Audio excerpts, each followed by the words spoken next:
तो बेटा अभी प्रश्नावली 9, मेरे थोड़ा गला बैठा हुआ है तो थोड़ा बेटा वीडियो में धीरे बोल पाऊँगा, अब ज़रा ध्यान से सुनना। देखो प्रश्नावली 9.3 के लिए बेटा पढ़ना है हमें।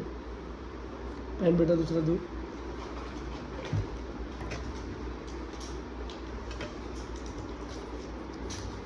Sorry for the disturbance. 9.3 के लिए पढ़ना है बेटा, कक्षा 8।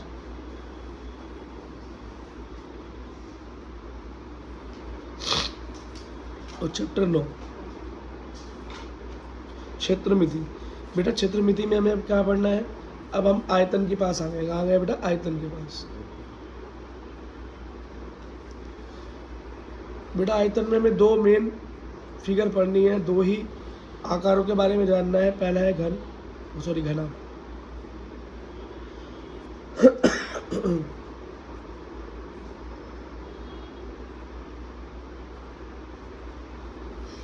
घनाभ और बेटा दूसरा है बेलन।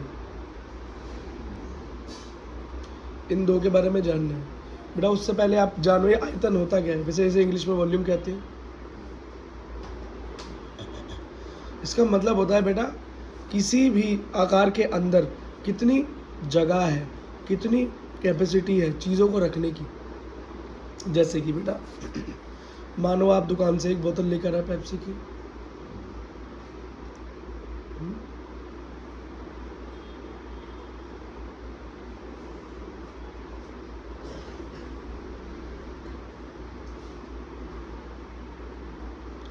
ठीक है बेटा, बोतल लेकर आए, ठीक है। अब मैंने बोला कितने लोग हैं, आपने बोला भैया इतने लोग हैं, मैंने कितनी पेप्सी ले आओ, आपने बोला भैया मैं 1 लीटर की बोतल ले आया हूँ। कितनी, 1 लीटर क्या है बेटा, ये 1 लीटर है। इसके अंदर आने वाली कोल्ड ड्रिंक की क्वांटिटी, इसके अंदर कितनी कोल्ड ड्रिंक है, आप बोलोगे जी 1 लीटर है। तो ये जो बोतल है, इस बोतल का आयतन क्या है, वही है बेटा 1 लीटर। देखो ना कितनी चीज इसके अंदर आ सकती है, यही तो पता चला। अब अगर मैं 2 लीटर की बोतल लाता तो क्या बोलता, इसका आयतन कितना है, 2 लीटर। इसके अंदर 2 लीटर कोल्ड ड्रिंक आ सकती है, 2 लीटर पानी आ सकता है, 2 लीटर दूध आ सकता है, ठीक है। अब बेटा ये बोतल थी, अब बर्तन कैसा भी हो सकता है, गिलास हो सकता है, प्लेट हो सकती है, कुछ भी हो सकता है। अगर जिस भी चीज़ की कैपेसिटी निकालने की, उसमें कितना सामान आ सकता है, कितनी उसके अंदर जगह है बेटा, वो आयतन कहलाता है। सिंपल लैंग्वेज में यही है, ठीक। अब सबसे पहले घनाभ के बारे में देखो। घनाभ का आयतन,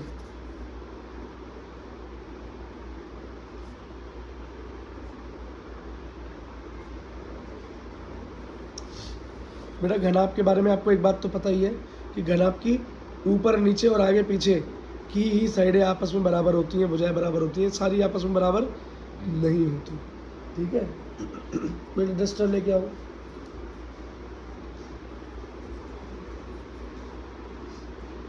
एक एग्जांपल समझाता हूँ, डस्टर के एग्जांपल से। देखो बेटा ये डस्टर हमारा घनाभ है, क्यों, देखो बेटा इसकी ऊपर की ये सरफेस, पृष्ठ, और इसका सबसे नीचे का सरफेस, ये क्या है बेटा, बराबर है ना। देखो जितना लंबा चौड़ा ये, उतना ही लंबा चौड़ा ये।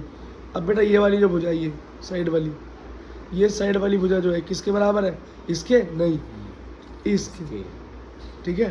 अब बेटा ये वाली सामने वाली भुजा देखो, ये भुजा किसके बराबर है, ठीक इसके पीछे वाली।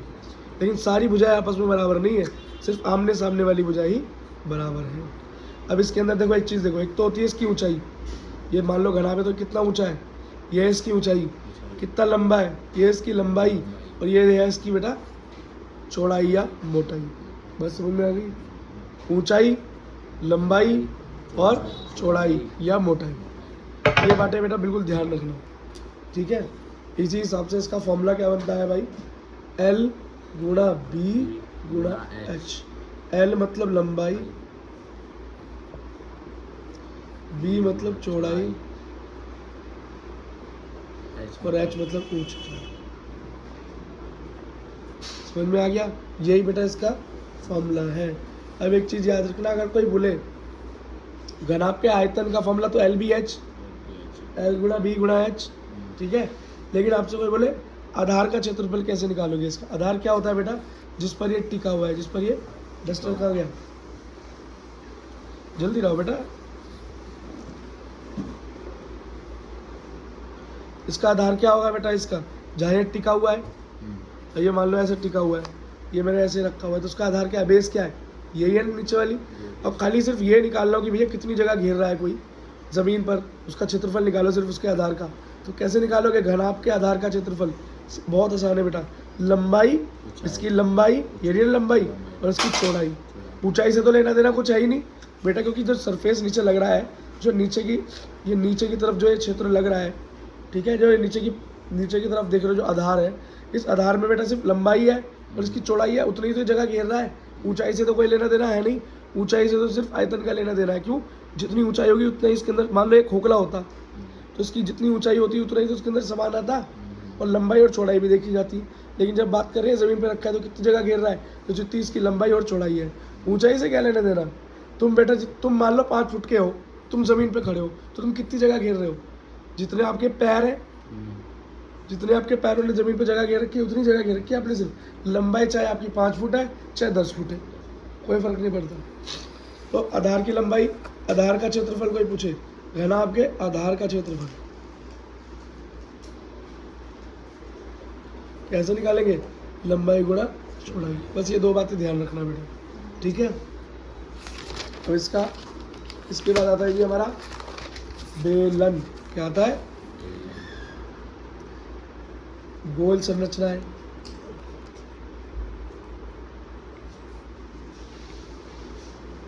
अंदर से खोखला है ना, ऊपर भी एक वृत्त दिखाई दे रहा है, नीचे भी एक है ना, इसकी भी एक ऊंचाई होती है।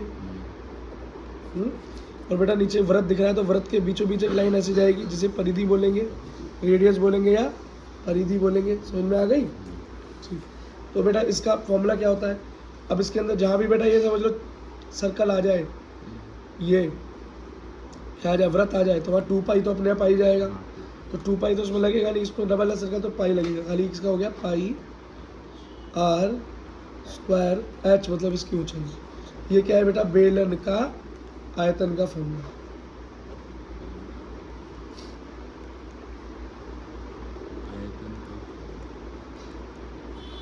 वेरी इंपॉर्टेंट, क्या क्वेश्चन मिलेगा यहाँ से आपको, 101% आपको क्वेश्चन मिलेगा यहाँ से, ठीक है।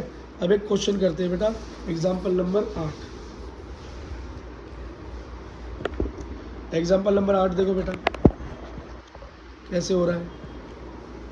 एग्जाम्पल नंबर 8 को ज़रा बहुत प्यार से देखो, बहुत आसान है, ठीक है ना। एक घनाभ है जिसकी ऊंचाई पता लगानी है, क्या ऊंचाई पता लगानी है, उसका आयतन दिया हुआ है, मतलब उसका आयतन पहले ही निकाल कर दे दिया 275 सेंटीमीटर।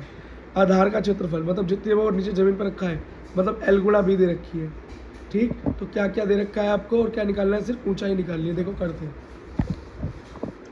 सबसे पहले बेटा आयतन का फॉर्मूला लिख लो।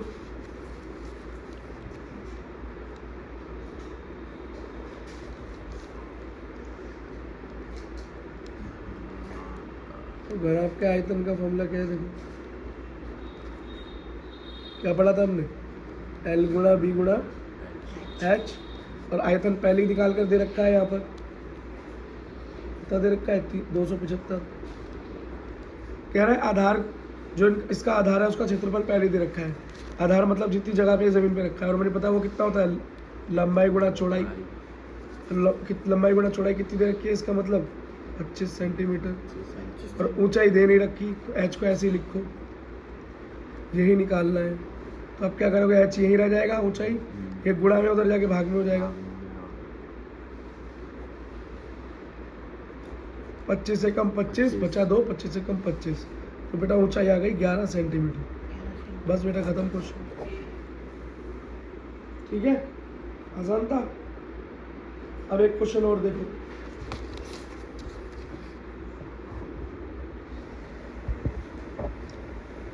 क्वेश्चन नंबर 9 देखो।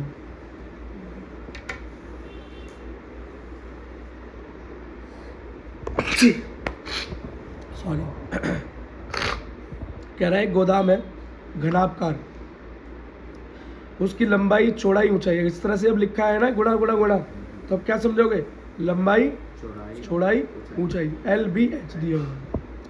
उसके अंदर कितने डब्बे आ सकते हैं घनाभकार, अगर एक डब्बे का आयतन दे रखा है 0.8 मीटर स्क्वायर, कितने छोटे डब्बे आ सकते हैं इस बड़े गोदाम में, तो सबसे पहले बेटा गोदाम कैपेसिटी निकालनी है कि किसी के अंदर कितना सामान आ सकता है। तो पहले उसका आयतन निकालो बड़े वाले का, और फिर देखेंगे छोटे डब्बे कितने आ सकते हैं, नहीं आ सकते। तो पहला काम क्या है मेरा कि मैंने उसका आयतन निकाल लो। तो एग्जाम्पल नंबर 9, कितना दे रखा है भाई आयतन? वो लंबाई 60, चौड़ाई 40, ऊंचाई 30। ठीक है, अब आयतन कैसे निकालोगे?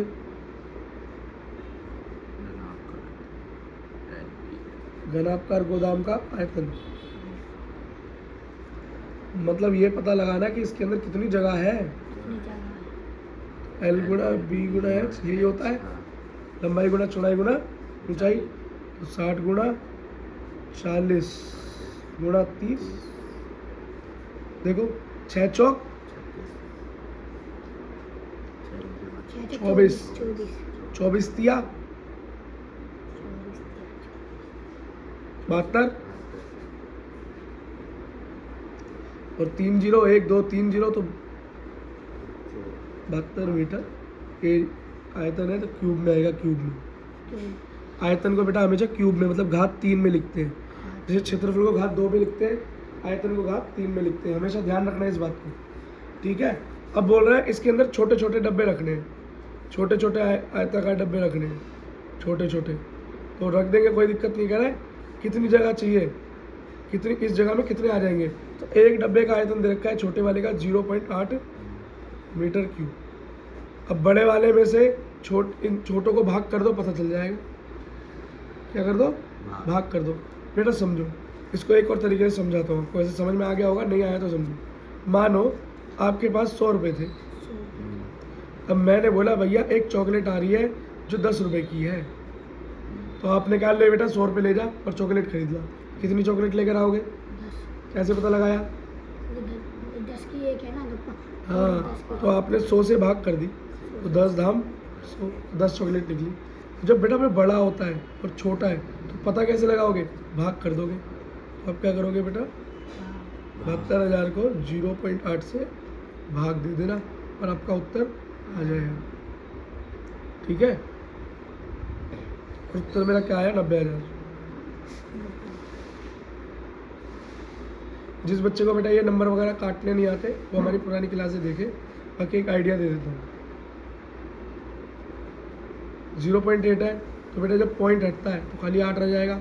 पॉइंट हटेगा तो ऊपर 1 लगेगा और जितने पॉइंट के बाद जितने नंबर होती 0 10। ठीक है, 8 के पढ़े 72 का आता है, 8 निम 72। तो कितना हो गया ऊपर? 8 एकम 8 8 निम 72। तो ऊपर कितना रह गया? 9,000 गुना ऊपर 10। तो 9,000 की 10 से गुना करूँगा, एक 0 और जुड़ जाएगी तो 90,000। डरने की जरूरत नहीं है बेटा। आपको लग रहा है 90,000 आ गया तो क्या हो जाएगा? बस 90,000 डब्बे आ सकते हैं भैया उस कमरे के अंदर। देखा, कैलकुलेशन आसान होती है बेटा ये वाली, दिखने में बड़ी करने में आसान। यूँ ही हो गया। देखो दोस्त करके देखो बेटा, एक और क्वेश्चन देखो। अब जरा बेलन का क्वेश्चन देखते हैं। ठीक है, देखो बेटा उदाहरण नंबर 11 देखो क्या दे रखा है। ये बोल रहा है 11 × 4 माप वाले आयताकार कागज के टुकड़े को, मतलब लंबाई और चौड़ाई। क्या किया? कागज को बेटा गोल कर दिया। आप जैसे क्वेश्चन पेपर होता है आपके पास, आप क्या करते हो? जैसे मेरे पास क्वेश्चन पेपर है, आप क्या करते हो? घर आते हुए इसको ऐसे ऐसे फोल्ड कर लेते हो ना हाथ में, इसका गोला बना लेते हो। बना लेते फिर अपने दोस्त के टपली मारते हो इससे, है ना? क्या करते हो? ऐसे करके हाथ में ले लेते हो ना, ऐसे बना लेते हो गोल। आपने सिलेंडर बना दिया इसका। क्या बना दिया? इसका क्या बना दिया आपने? हिंदी में क्या बना दिया? बेलन। तो एक कागज का क्या बना दिया इसमें? बेलन बना दिया। ठीक है, ये कह रहा है ऊंचाई अगर 4 सेंटीमीटर हो जाए उस बेलन की, ऊंचाई जो आपने रोल बनाया है, जो आपने कागज का जो रोल बनाया है वो कितना ऊंचा हो गया? 4 सेंटीमीटर। ये था आपका कागज। ठीक है, इसको घुमाकर ये बना दिया आपने, ऐसे से घुमाया, ऐसे ये बना दिया। ठीक है, देखो बेटा बेलन का आयतन ज्ञात कीजिए। बेलन का आयतन निकालना है। सबसे पहले क्या क्या दे रखा है ये लिख लो। कागज की लंबाई बेलन के आधार की परिधि बन जाएगी। ऐसा क्यों बन जाएगी भैया? एक बात बताओ, लंबाई जो है, लंबाई क्या है, ये रही लंबाई, और चौड़ाई क्या है, ये रही चौड़ाई। जब बेटा इसे घुमाओगे तो गोला नीचे की तरफ बनेगा या ऊपर इधर बनेगा साइड में, नीचे की तरफ बनेगा ना, ये यही तो गोले में परिवर्तित हो जाएगा। तो जितना ये होगा उतना ही तो ये सर्कल होगा, उतना ही तो ये वृत्त होगा, जितना मेरा ये होगा उतना ही तो मेरा वृत्त होगा, क्योंकि इसी को मोड़कर मेरा क्या बना था, क्या बना था, वृत्त बना था। ठीक है, यहाँ बेलन बनाया तो नीचे वृत्त इसी का बना है। तो लिखा है कागज की लंबाई बेलन के आधार की परिधि बन गई और चौड़ाई क्या बन गई, ऊंचाई। जितना ये चौड़ा था उतना ये ऊंचाई। तो बी कितना मिल गया मुझे, 4, और एल मेरा क्या रखा है, कितना रखा है, लंबाई 11। तो आर मेरी क्या हो गई, बोलो 2 पाई आर। 2 पाई आर में 2 पाई आर क्या है, देखो इसे तुम्हें पता होगा बच्चों, वृत्त जो होता है, वृत्त सर्कल, ये इसके बीच में पॉइंट, यहाँ तक को बोलते हैं हम त्रिज्या, और अगर इसको पूरा खींच दूं तो बोलते हैं जीवा। ठीक है बेटा, इस जो वृत्त की परिधि है, जो ये बाउंड्री है, बाउंड्री क्या, ये बाउंड्री, इसे निकालने का फॉर्मूला क्या था, 2 पाई आर। 2 पाई आर, ये पता होना चाहिए। और मैंने क्या बताया, जब मैंने कागज को मोड़ा, जब मैंने कागज को मोड़ा तो बेटा एक बार देखो, मैं ऐसे सिखाता हूँ, जैसे बेटा मेरी तरफ दिखाओ, ऐसे रखो, देखो समझना बेटा, ये मेरे पास कागज था, ठीक है, क्वेश्चन को समझना एक बार, समझ लिया काम हो जाएगा। ये मेरा कागज है, ये क्या है मेरे कागज की चौड़ाई, क्या है चौड़ाई, ये है लंबाई। आप बोलो ऐसे कैसे कागज है, ऐसा कागज है, ऐसा कागज है ये, ठीक है, क्या है लंबाई चौड़ाई। आपने क्या किया, ऐसे घुमा दिया, इसका क्या बना दिया, वृत्त, वो उसका आपने एक बेलन बना दिया, देखा, देखो बेलन बन गया, साफ साफ बेलन दिखाई दे रहा है, ये बेलन बन गया। बताओ बेटा, ये जो मेरे पेज की चौड़ाई थी, क्या थी, पेज की चौड़ाई, यही तो इसमें लिखा है बेटा, यही दिखाओ, मेरी तरफ ही दिखाते हो, इधर नहीं, मेरी तरफ दिखाओ। देखो बेटा लिखा है कागज की लंबाई बेलन का आधार बन गई। तो जो बेटा लंबाई थी इस कागज की, देखो खोलूं, ये देखो इस टाइम गोला कहाँ बना है, यहाँ बना है ना, गोला कहाँ बना है, यहाँ बना है ना, ठीक, देखो खोलूं, देखो बेटा कागज की लंबाई, यही तो लंबाई है, और जब इसे मैंने गोला किया तो ये क्या बन गया, इस वृत्त की परिधि बन गई। देख समझ में आया, इस वृत्त की परिधि कैसे बन गया ये। और देखो बेटा इसे ऐसे घुमाओ तो ये क्या ऊंचाई, ये क्या है ऊंचाई। अब बताओ ये ऊंचाई क्या बन गया, बोलो। अब जब इसके अंदर लिखा है कि क्या लिखा है इसके अंदर, और चौड़ाई, ऊंचाई बन गई, क्या बन गई, ऊंचाई बन गई, क्या बन गई, चौड़ाई। तो देखो चौड़ाई क्या है, कितना चौड़ा है ये पेज, तो वो क्या बन गया इस वृत्त की ऊंचाई। बात समझ में आ गई होगी। और बेटा क्वेश्चन को, अब बेटा यही एक एक्सप्लेनेशन अच्छी हो सकती थी इसकी, ठीक है। अब एक बात समझो, बेलन की त्रिज्या को आर बोलते हैं, ऊंचाई को एच बोलते हैं। बेलन के आधार की परिधि 11 के बराबर हो गई, 11 क्या है लंबाई, कागज की लंबाई के बराबर हो गई परिधि, है ना, कागज की जो लंबाई थी वो परिधि हो गई। तो लंबाई, कागज की लंबाई कितनी दे रखी थी जी, बोलो 11 सेंटीमीटर, वृत्त की परिधि के बराबर हो गई है। और वृत्त की परिधि क्या होती है, 2 पाई आर, मतलब 11 सेंटीमीटर के बराबर हो गया ये। बात समझ में आ गई। तो यही बात यहाँ लिखी हुई है। पाई की जगह पर क्या लिख दिया, 22/7। पाई की वैल्यू क्या होती है, गुणा आर बराबर 11। आर निकालना है तो इसे यहीं छोड़ दो, बाकी को उधर भेज दो। जो गुणा में वो भाग, और जो भाग में गुणा हो जाएगा। 7 नीचे भाग में गुणा में चला जाएगा, बाकी ये गुणा में नीचे भाग में चले जाएंगे। 11 एकम 11, 11 दूनी 22, 7 एकम 7, 2 दूनी 4। रेडियस क्या आ गई 7/4। और ज़्यादा काटोगे तो 3/5 आ जाएगी। अभी इसे इतना ही रहने देते हैं, ठीक है। अब बताओ बेलन के आयतन का फॉर्मूला क्या होता है, बोलो जल्दी बोलो, बोलो पाई आर स्क्वायर एच। बेटा फॉर्मूले टिप पे याद होनी चाहिए। बेलन का आयतन,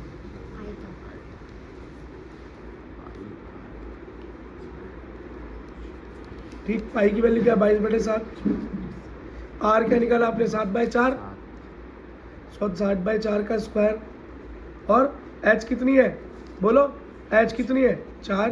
क्यों, क्यों बेटा जो कि ऊंचाई है, बेलन की जो ऊंचाई है वो किसके बराबर हो गई थी, वो किसके बराबर हो गई थी, वो बराबर हो गई थी बेटा कागज की चौड़ाई के, है ना, जो कागज की चौड़ाई थी वो बेलन की ऊंचाई हो गई।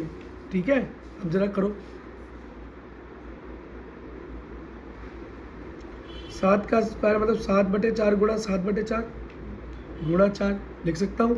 7 से 7 गया, 4 से 4 गया, 4 2 दूनी 4, 2 एकम 2, 2 एकम 2। ठीक, क्या निकल कर आया? 11 गुणा 7 मतलब 77 और नीचे क्या रह गया? 2। क्या रह गया बेटा? 2। तो हमारा आया 77/2। अभी भी कट सकता है, काटे। 2 तिया 6 बचा 1, ऊपर से आया 7, 2 अट्ठे 16 बचा 1.0, 2 पंजे 10। उत्तर क्या निकल के आया आपका? आता है बेलन का 38.5 सेंटीमीटर में ने तो सेंटीमीटर, और बेटा क्या लिखेंगे? घात 3। उत्तर हो गया बेटा। ठीक है, बस बेटा इसी के साथ आपका ये हो गया। और आप एक्सरसाइज के सारे क्वेश्चन आराम से अटेम्प्ट कर सकते हैं। कोई प्रॉब्लम हो तो कमेंट सेक्शन में डाल देना, क्वेश्चन सॉल्व कर दिया जाएगा। All the best.